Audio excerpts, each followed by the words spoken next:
fans on Bulova Time. So our first guest on the Bulova YouTube series is Richard Callamaras. I will let Richard tell you in his own words who he is, but I must set up this interview with a disclaimer. Richard is a friend of the Bulova brands. I say brands because, of course, it includes Bulova, Accutron, and Caravel. We owe, to a great extent, the Bulova Brands Museum and archive creation through the generous donation of the many timepieces and the sale of Richard's entire collection of Bulova timepieces to the company. Without this initial important collection that Richard made available for sale to us, we would not have been able to establish our archive in such a short period of time. So it's my pleasure and honor to have you as our first YouTube series guest today on the Bulova Collector Series. So who is Richard Callamaras? Give us a quick overview. I'm sure everybody wants to know. Well, Michael, thank you. I mean, honestly, that was a very generous introduction. It's truly my pleasure to be able to kind of couple with the brand. Quickly, Richard Callamaras, grew up and lived a lot of my young life in New Jersey, in central Jersey, so really close to Manhattan. Went to college in Manhattan, so a lot of strong ties to New York my whole life. And I have an amazing wife of 23 years and 3 wonderful children. Currently, though, now I've lived all over. My work has brought me all over this wonderful, Eastern Seaboard, from top to bottom, really. But now I'm currently in the Richmond area. We have a home in South Carolina, but we kind of, float back and forth, which is really convenient right now with the state of things. So I know that you're a Joseph Bulova super fan. How did you come to learn about him? What impresses you about his accomplishments? I have a tremendous amount of respect for Joseph Bulova. When I was able to start looking into him and researching him, I was just blown away by who he is. You talk about people being born under a sign. Joseph Bulova was born in 1851. In London in 1851, there was the Great Exhibition, which a lot of people aren't, familiar with. It was kind of like the world's first World's Fair. And what happened was like all technologies from all over the world came together and kind of for 6 months, and we're discussing, how the world was going to move forward with all these great advancements in technology. So being born under a star, I mean, he was just born into that year, and it was special because there was a lot of great things going on. By the time he was 19, he was already in New York. He was already seen by Tiffany's as one of the best artisans in his field in jewelry making in the world, and was recruited to come to New York at 19. And Tiffany's was doing huge things at that point, just started getting into gold at that in the 1868 range. Wanted the best of the best. He's 19 and they brought him over. In 5 years, he owns his own place. That's just incredibly impressive unto itself. So, I mean, I think him as a person, and being driven has always been something that, I always am looking for great mentors. And I really believe that he was that. How was I introduced to him?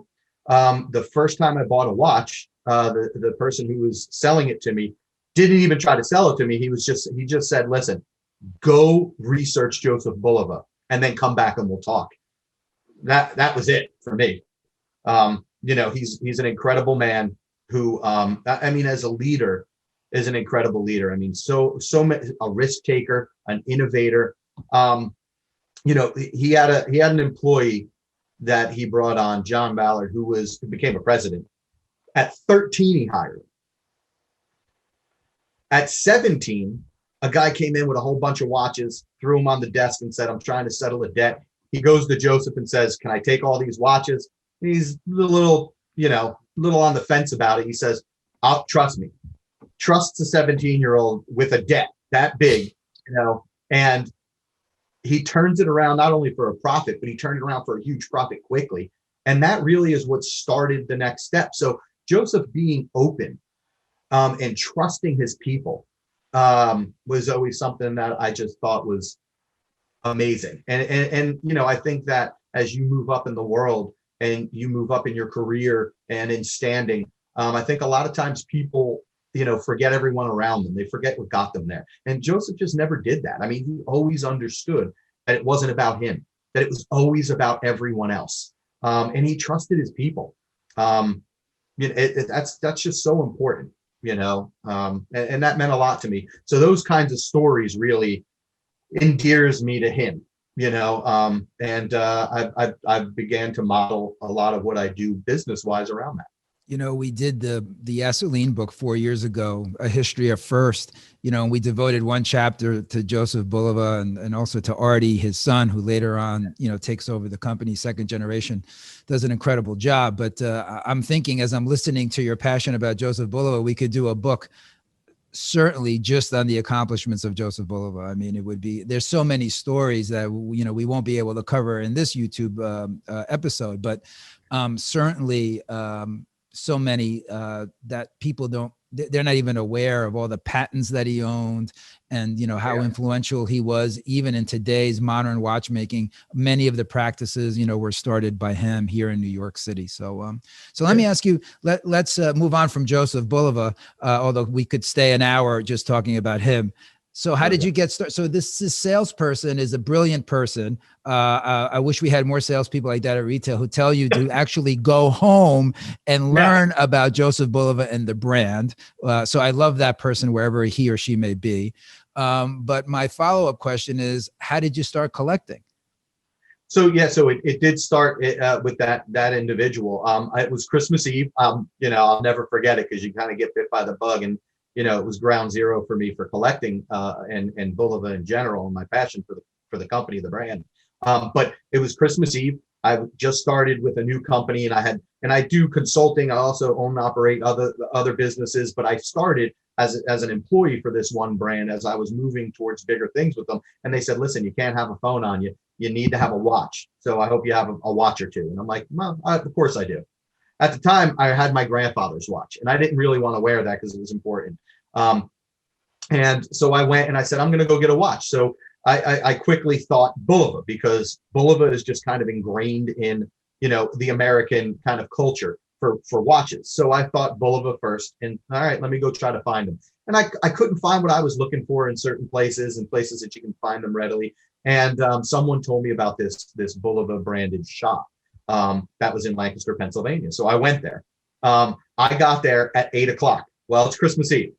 It closes at 8:00. And I see the guy poking around in the back, and I knock on the door. He kind of looks at me, mouths to me, it's closed. And I give him the whole please, please. And he comes over. I said, if you open this door, I'll buy a watch. I promise. And he started laughing. He said, don't worry about it. Come on in. Shuts and locks the door behind me and goes through the collection. I said, I need a brown leather and a black leather strap. I want something that's automatic. What can you sell me? And he showed me a couple options. And I ended up buying 2 watches that night. But the conversation went on for almost an hour. And I had so many questions, and I was so blown away by the creativity and design of all of these, because it was a whole store full of watches and clocks, and I was just blown away by it. So he went on and on and on, and like he wasn't even closed, and kept going and going. And he said, listen, why don't you take off and do some research, come back, when I open, and we got all day to talk. And that's what I did. So I bought my first 2 watches on Christmas Eve, and to be honest, within 2 months, I think I bought 26 more from that shop. That's impressive. And what year was that, Richard? Do you remember? It was probably about 10 years ago. So probably 2010, 2011-ish. So you're in 10 years, you're a pretty compulsive guy. When you get into it, because knowing your collection, knowing the collection that we purchased from you, you really went all at it. Yeah, it was an all-in event. But I think here's the thing that I would warn collectors or people who start buying watches. It's an addiction. You kind of get bit by a bug. I have a degree. One of my degrees is in art, and I love design. I love, certain styles. And I think watches lends a lot of what I believe in into that. And I think that watches do that and kind of cover a lot of areas that people are passionate about. It can be art and design, it can be industrial, it can be, engineering, it can be, boating, yachting, like you name it, watches kind of cover it. Those are the things that I think you can express yourself, and watches are especially now more than ever. Watches are an expression of who you are. They're not really on your wrist to tell time. I mean, I wear 2 watches all the time and a pocket watch more often than not. So I'm wearing 3 watches at a time. It really is an expression of who you are and what you feel like that day and what you want to say to the world. And I think Bulova just, over 145 years has done that just better than anybody. What makes someone a collector? So how do you know you're a collector and not just an enthusiast? Like when does that switch, happen? I guess I have to take a step back on that question, just because I'm not that. Sometimes I think it's a little bit of an elitist thought to say, oh, are you a collector or an enthusiast? Listen, if you're an enthusiast, you're a collector. You love watches. I want to talk to you. We have something in common. And I think if you've got 1 watch, you're an enthusiast. If you got 2, you're starting to collect, right? And I think that that's important. And I think that I think it's important to note for those that are going out there to do it. I mean, some people, the 2 watches they own cost as much as a house. Sure. Some people, the 2 watches they own is pocket change, right? But they both love them just as much. And that's so important. Does it represent you? Does it speak to who you are? And does it tell the world a little bit about you? And whether you got 1 or 2, I think maybe that's the difference. If I was to put a number on it, 1, you're an enthusiast, 2, you're a collector. But, are there levels of collecting? Yeah, there certainly is. I mean, I'm lucky enough to be part of different groups. The My Bulova people are a wonderful example of that, where there's people that, dedicate huge amount of hours of their day, every day, just doing archaeology on this brand, this Bulova brand. They're amazing. They're wonderful people. They've all come to do it for different reasons. But mine is a passion for who Joseph and his son Artie were, and also the whole design aspect of things and what it has come to represent to American culture. I just think, it's special. But there's people like me who have thousands of watches. And there's people that are like most people. And, I'll be honest, it's crazy to find out that most people own more than 3 or 4 watches, which is, I believe the average is up to 9. I believe the average is, in the United States, it's 9. Let me ask you, Richard, you just said you have thousands of watches. You currently have, you would say, let's say 2,000 watches, or let's say? Currently, I would probably say close to 1,000. Okay. And so the follow-up question is, how do you store them? Do you catalog them? Do you have a system? Where do you keep these 1,000 watches? Right. So, when you talk about watch parts pieces, at my height of my collecting, I was buying 7, 8 watches a day.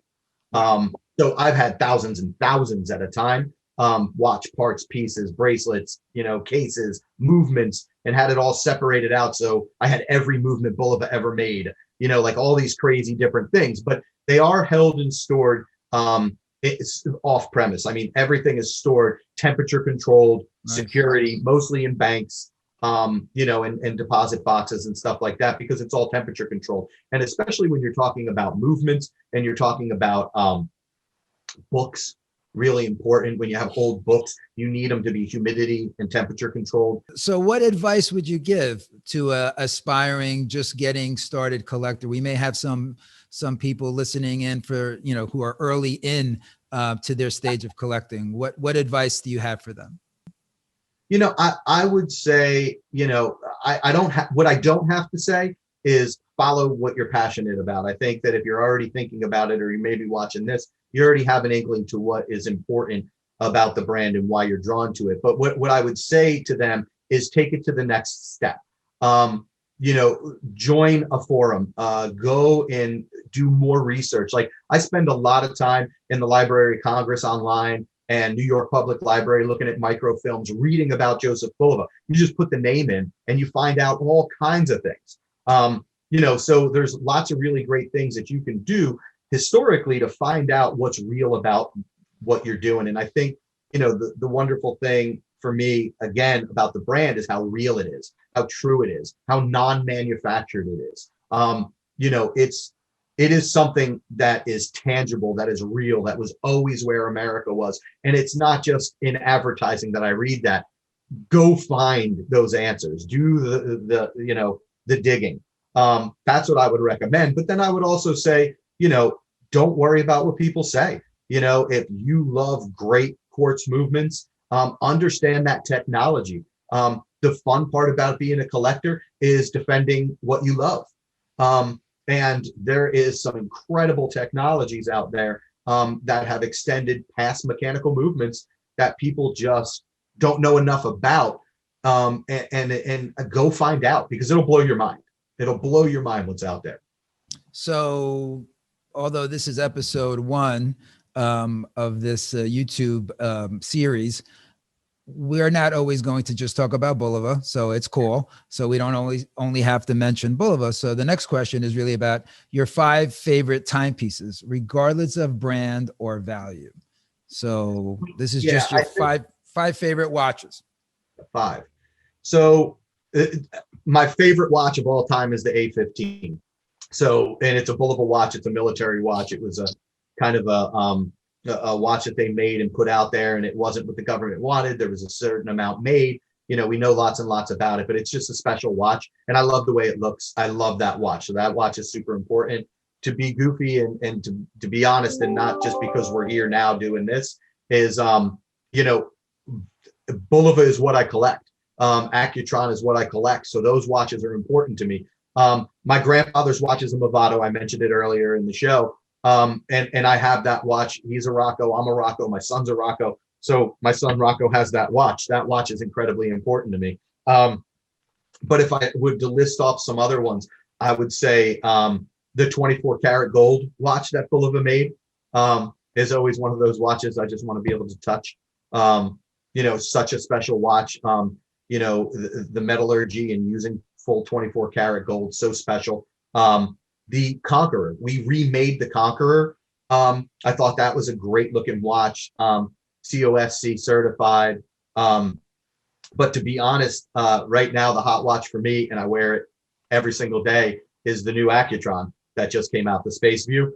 Again, you talk about technologies and, being in the space age again and using ion, technologies at whatever level is just special and fun. And exciting, and I think is really something that I love. So wearing that every single day, it's something that strikes up conversation everywhere I go. I just absolutely love that. And then there's a 24-hour dial and movement watch that I have that was a military watch that was made just for like colonels and generals and was given away as special gifts because Bulova had that relationship. Mm-hmm. And I have one of those that was given to a colonel that I bought it from. And I think that that's super special. That's not the Omar Bradley one, right? That's a different. Not, no, it's actually on my wrist. It's a literal 24-hour dial. So it looks like that.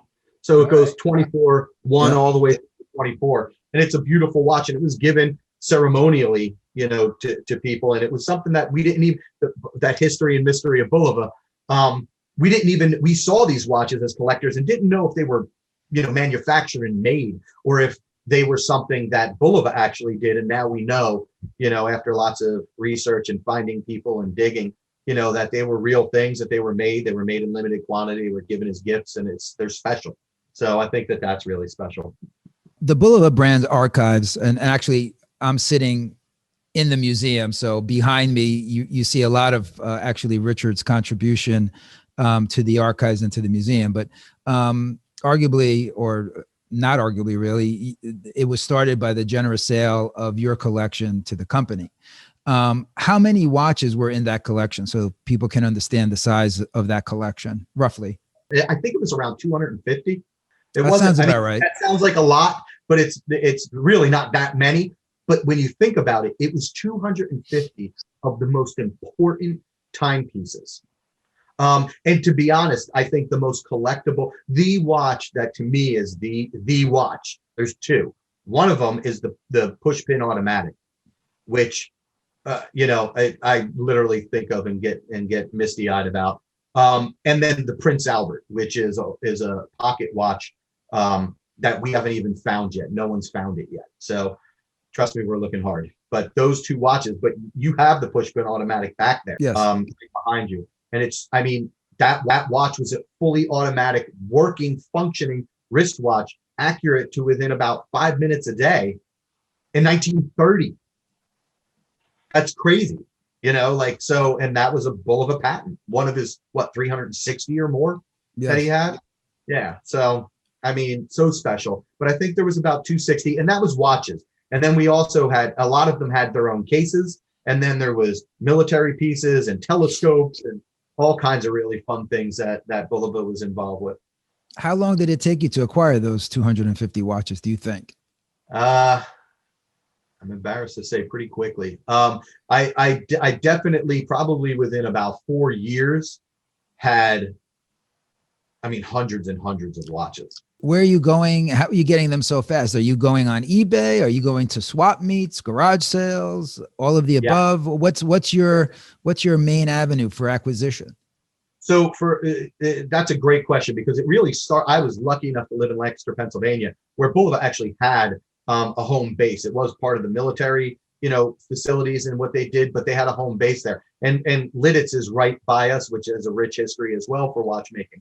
But I was lucky enough to be there. And because of that, there was lots of antiquing going on. So I can go to these huge antique shows and places and find a tremendous amount of Bulova watches. And I could buy boxes of watches, and there'd probably be 20 or 30 Bulova in them. I paid $5 for them. Wow.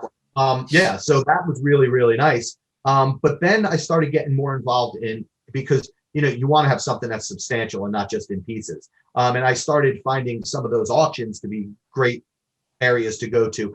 So even currently, there's different online auctions and auctions I've worked with live, and they know what I'm looking for. So I get email updates on, hey, Richard, we have this watch, we have that watch. And then I can go and place bids on them and continue to purchase and do it that way. What kind of auctions are these? Like, just for, again, I'm thinking about someone who's starting out. They're not a pro like you, you're a pro, but they're just starting out. What's an auction? Give me one that, they could. So here's what I would say. If you're starting out, just put in local auction houses, and you'll find them. I work with auction houses from all over the world. There is one in every town. And like Hess auctions, they have separate auctions set up all over the country. And there's someone that I started with in Lancaster, and then, started using auction houses in Florida and Illinois and, all over. But I think that if you're a collector and you want to find these things, just go online. The internet's a wonderful thing for this, go online, look for a local auction house, go to an auction. There's so much fun. You meet great people. Do you use eBay? Yeah, absolutely. eBay, I think I probably look at online every day between eBay and other auction houses, at least 4,000 to 6,000 watches a day. Trying to mine and find those special rare buys. Has eBay made it better or worse? Let's say you can Yes. remember a time when there wasn't really eBay, probably when you started collecting. Did it make it easier in some ways or more difficult in other ways? Yeah, I think the answer is yes. I think that in the beginning, I know that 10 years ago there was a lot fewer Bulovas. So I think what's nice about eBay is that there's a lot more Bulova watches on eBay. But if you're buying old Bulova watches, it's fantastic. If you're buying new Bulova watches, it's kind of a buyer beware scenario, just because you don't know, right? You don't know who you're getting it from. You don't know if they're refurbished. You don't know a lot. But if you don't mind working on watches, eBay's a great place to go. You're going to buy even the vintage watches. You're going to get them, and they have no idea what they're selling. They're just selling a watch. So when you get it, you're going to have to pour through it. If you want to get it and wear it, you're gonna want to do that. But I think as a collector, open the back of the watch up. It changes everything, and it did for me. I remember a collector, JP, who gave me we started talking, and he sent me for free a screwdriver, a watch movement, a old pair of glasses, and tweezers. And the note said, "Fix it." I got to work. And when that heart started beating in that watch, that hairspring started moving, it was a lock. But how did you self-train yourself? Or, I mean, do you? So he sent me a book. I don't know if I have it in here. But he sent me a book, and I carry it around with me today. That actually was a transparency book from like the 1940s. And it was a full Bulova 10-line watch, and you would open it up, and the case, the dial would come off, and then it showed you the hands, and then you would turn the transparency and the hands would come off, and it would reveal the entire watch and its entire movement. And that was all I needed to use to understand what was happening and what it was doing. And then, yeah, self-taught, and anybody can do it. Working on an older watch, so easy. Not a lot of moving parts, and it's easy to figure out. It just is going to take time. That's incredible. And I guess you just have to do it. You just have to lose your fear of opening and not worrying about, you may wreck something, but you'll learn along the way, I guess, right? So yeah, go online, go to eBay, buy a lot of Bulova watches for $25, and you're going to have 10 movements. Destroy them. That first watch he sent me, the first thing I did is I didn't realize the barrel screw was a reverse thread. Snap that right off. Realized really quickly. I destroyed the hairspring on it, ordered a new hairspring for it, put that in, and didn't mess with it, and got it moving. So you mentioned earlier there was a Bulova watch that you were looking for that was hard to find. What is the holy grail of Bulova watch, would you say, amongst the community of Bulova collectors that no one can seem to get their hands on? Is there a watch like that? Well, there's a few, I think. I think that there's some conversation around, whether or not there was a set amount of Charles Lindbergh watches or not. And that's kind of the fun, right? Some believe there were, some believe there aren't. And I think finding those first issues are really important to some collectors. Those become holy grails. There's a specific dive watch, much like the A15. Those two watches, as military watches, as watches that were special issued and tried, and the government said, hey, we're not interested, but these watches worked for us and they were great watches. Those are really rare. I think people seek them out as well. So that dive watch and the A15 are also super important. Right now, my focus has changed over the years, but my focus has been for the last few years on pockets. And I look up because I have this beautiful wall, and I actually have a 1920s display for pocket watches that I have, my pocket watches on. And there was pocket watches that were made, and we have patents for, and we have record of them talking about first line of watches with Bulova men's watches in the 1916 range. So we started about 4 years ago doing our archive series that was really reissuing or going back into the archive and into the history of the company and reissuing some of the most important, some of what we felt or feel are the most important Bulova watches. Mm-hmm. Does that affect the collector community? So like, let's say when we do the Chronograph C, does that affect what happens in the collector community? It actually does. It definitely drives interest, right? So there's a lot more people today than there were 10 years ago in the collectors, in the multi-tiered, as I said, collector community, the people who are buying hundreds of watches. There's a lot of people that love the archaeology, as I said, mm-hmm. of Bulova, and there's a lot more people. When Bulova currently tells these stories, it ignites a passion in a lot of people, and a lot of people want to know more. So thank you for that. We love that. Because what it does is it gets people digging around in their sock drawer and finding all these amazing watches from, and listen, I love our 1980s, 1990 watches. There was a lot of really great things that came out of there, and we're starting to see all that stuff come up. And those amazing Marine Star lines from those decades were awesome. Even the Clipper that's been, being made currently, but has been being made, pretty consistently since like the 40s. Like all these beautiful lines are getting more attention because of what you all are doing, which is wonderful. And it changes values too, so there's also a monetary kind of impact. You mentioned quickly in the beginning of our chat about mybulova.com. I can say that we also owe a lot to that team. They've been great friends. Can you just let the viewers know a little bit about mybulova.com and how that was started by Stephen Ullman? They are friends of the brand, so to speak. Someone I have tremendous respect for. Stephen is an amazing person.